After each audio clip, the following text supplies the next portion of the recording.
LPU ప్లేస్మెంట్ల రికార్డులు సృష్టిస్తోంది. Final year student 2.5 కోట్ల ప్యాకేజ్ పొందుతున్నారు. 1700 మందికి పైగా ఎల్పియు స్టూడెంట్స్ 10 లక్షల నుంచి 2.5 కోట్ల ప్యాకేజెస్ పొందారు. విద్యా విప్లవం ప్రారంభమైంది లవ్లీ ప్రొఫెషనల్ యూనివర్సిటీలో. తాడేపల్లి నుంచి వైఎస్ఆర్సీపీ నేత కాసు మహేష్ రెడ్డి మీడియాతో మాట్లాడుతున్నారు. లైవ్ చూద్దాం. మేము అందుకే డిమాండ్ చేస్తున్నాం, తక్షణమే మీరిచ్చిన మాట, మేమే వేరేది అడగట్లా, ఎక్కువ అడగట్లా, మీరిస్తానన్న 18,000 రూపాయలు సంవత్సరానికి మహిళలకి ఇవ్వండి, వెంటనే ఆదుకోండి. యువతకి ఇస్తానన్న నిరుద్యోగ భృతి ఇవ్వండి. మేము కోరుకునేది ఈ రెండు తక్షణమే అమలు చేయాలి. ఒక సైడు యువత, ఒక సైడు ఆడవారు. వాళ్ళ కడుపు కొట్టిన వాళ్ళు బతికి బట్టగట్టినట్టు చరిత్రలో లేదు. ఆ చరిత్రహీనులు మీరు కావద్దు. దయచేసి వెంటనే ఈ 18,000 రిలీజ్ చేయాలి, నిరుద్యోగ భృతి రిలీజ్ చేయాలి. ఇప్పటికన్నా ఈ చిల్లర రాజకీయం ఆపేయండి. ఈ రాష్ట్రంలో పాలకపక్షానికి ఎంత బాధ్యత ఉంటుందో ప్రతిపక్షానికి కూడా ఎంతో కొంత బాధ్యత ఉంటుంది. ఆ బాధ్యతలను సక్రమంగా నిర్వర్తిస్తున్నాం.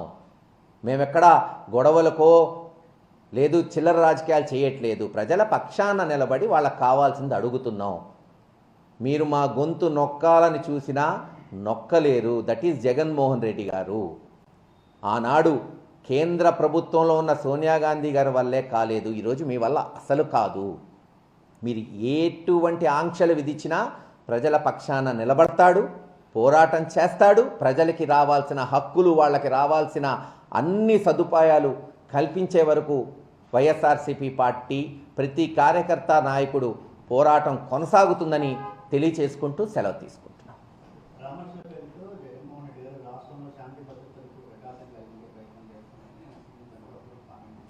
చెప్పండి, శాంతి భద్రతలకి ఎలా విఘాతం? నిన్న దర్శే తీసుకుందాం. దర్శిలో ఆయన వస్తున్నాడని కొన్ని వేల మంది రైతులు వచ్చారు. దేనికి వచ్చారు? వాళ్ళు ఏమన్నా ఓటు లేదు రాజకీయాల కొరకు వచ్చారా? కాదు. మాకు రావాల్సిన గిట్టుబాటు ధర వస్తుంది అని వచ్చారు, అడగడానికి వచ్చారు. అడగడానికి వచ్చినోడు తప్పేం చేశాడు చెప్పండి? అడిగారు, పోనీ వదిలేయి, నువ్వు ఇస్తావా లేదా అది తెలుగుదేశం వాళ్ళ విచక్షణకే వదిలేద్దాం. వ్యవసాయం దండగా అని నమ్మిన పార్టీ అది, ఇవ్వరు, సతీసేయి.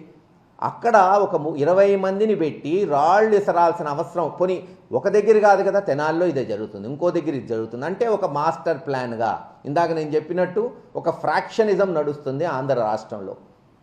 ఫ్రాక్షనిస్ట్ ఆలోచనతో అవతల ప్రతిపక్షాన్ని అణగదొక్కాలి, ఆధిపత్య పోరు చేయించాలి, అక్రమంగా కేసులు పెట్టాలి.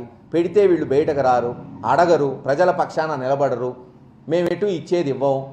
ఇస్తారా చెప్పమనండి. ఈరోజు మేము 2 అడుగుతున్నాం, మేమేం వేరే అడగట్లేదు కదా. మీరు ఇచ్చిన హామీ డ్వాక్రా మహిళలకు ఇస్తానన్నా 18,000 ఇస్తారా? ఎప్పుడు ఇస్తారు? నిరుద్యోగ భృతి ఎప్పుడు ఇస్తారు? అమ్మఒడి 67 లక్షలు అంటున్నారు, అది సరిపోదు, 87 లక్షల మందికి ఇవ్వాలి, ఇస్తారా ఇవ్వరా? అన్నదాతకి ఎప్పుడు ఇస్తారు? ఏంటి మేమేమన్నా తప్పు మాట్లాడుతున్నాడా? జగన్మోహన్ రెడ్డి గారు అక్కడికి వచ్చి గిట్టుబాటు ధర అడుగుతున్నాడు తప్పితే ఇప్పుడు ఏమన్నా ప్రభుత్వాలు మారిపోతాయా, లేదు ఏమన్నా జరుగుతుందా? ఏమీ కాదే. ఒక ప్రతిపక్ష నాయకుడిగా ప్రజల పక్షాన నిలబడుతున్నాడు అంతే.